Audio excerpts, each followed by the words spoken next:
BJP के नेताओं की दबंगई रुकने का नाम नहीं ले रही है। ताजा मामला राजस्थान का है, जहां एक और नगर पालिका के चेयरमैन ने डीएसपी के साथ गाली गलौज की। वहीं कोटा के लाडपुरा के बीजेपी विधायक भवानी सिंह राजावत के चुनाव दौरान वोटरों को धमकाने का वीडियो सामने आया।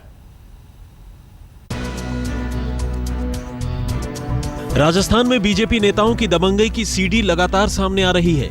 पहले कोटा के बीजेपी विधायक के सीएमएचओ को धमकाने का ऑडियो सामने आया, तो अब बीजेपी के ही नैनवा के नगर पालिका चेयरमैन के डीसीपी को गाली गलौज करने और धमकाने का ऑडियो वायरल हुआ है। चेयरमैन साहब की भाषा ऐसी है कि हम आपको जस के तस नहीं सुना सकते। आदित्य साहब प्रमोद बोल रहा हूँ। हाँ जी। अरे ये उधर चोटापोल की साइड में महिलाओं के साथ इसमें गया होगा, जो सीआई गया होगा 10-20 जनों को लेकर के, और वो मारपीट कर रहा है उनसे। शांति चाहते हो या आप इसको आग लगवाना चाहते हो? कब की बात है? अभी सवेरे की मॉर्निंग 7 बजे की। मैं तो जयपुर आ गया और आ रहा हूँ मैं शाम तुम्हारी सबकी। अब डीएसपी को धमकाने वाले नेताजी का नाम है प्रमोद जैन। सत्ता की सनक इतनी कि वर्दी वाले डीएसपी स्तर के अधिकारी को गालियां और धमकी देते वक्त कानून का खौफ नहीं दिखा। अपनी गंदी भाषा के सामने आने के बाद चेयरमैन प्रमोद जैन की सफाई भी गजब है। और दूध बेचने वाले को साथ में हम रिलैक्सेशन रखेंगे, उनको और किसी भी प्रकार का कोई वो अत्याचार नहीं करेंगे, मतलब उनको रोकेंगे नहीं। जाने वाली सोच की महिलाओं को, पुरुषों को, इनको।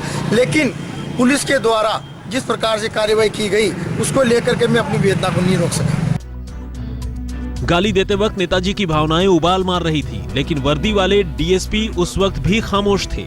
अब भी संभल कर बोल रहे हैं। उन्हें पता है कि अभी जयपुर में भगवा परचम लहरा रहा है।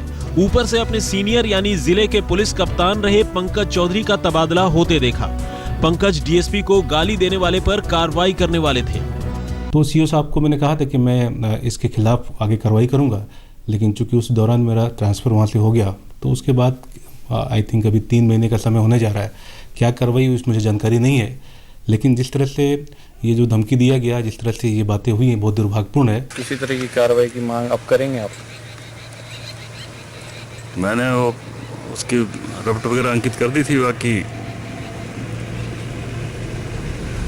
इस बारे में कुछ नहीं कहूँगा।